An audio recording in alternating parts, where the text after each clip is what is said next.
اپنے دلوں کے اندر لیے ہوئے تھے۔ آپ ہی کی طرح کے کالجز اور یونیورسٹی مدارس کے وہ نوجوان جو آنے والے مستقبل کے لیے امت مسلمہ کی فکر کے اندر لگے ہوئے تھے، آپ ہی کی طرح کے نوجوان جو کالج مدارس کے نوجوان تھے،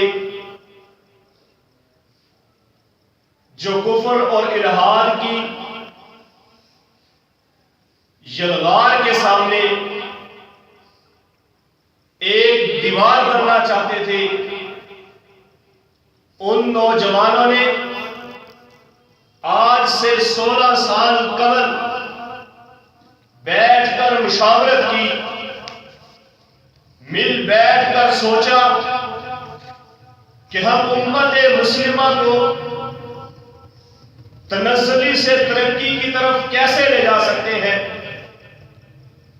ہم اپنی نوجوان نسل کو اوج ثریا کے اوپر کیسے پہنچا سکتے ہیں، ہم اپنے آنے والے کل کو کیسے بہتر کر سکتے ہیں، ہم اپنے آنے والے نوجوان کو یہود اور یہود و نصارہ کے ایجنڈوں کی سازشوں سے کیسے بچا سکتے ہیں، ہم سکول کالج مدارس کے طلباء کو ملک و ملت کی ترقی کے لیے کردار ادا کرنے کے لیے کیسے جمع کر سکتے ہیں۔ آپ ہی کی طرح کے چند نوجوانوں نے بیٹھ کر سوچ سمجھ کر ایک عہد کیا،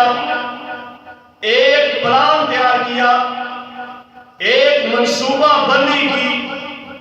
ایک انقلاب کو سامنے رکھا کہ اگر آج ہم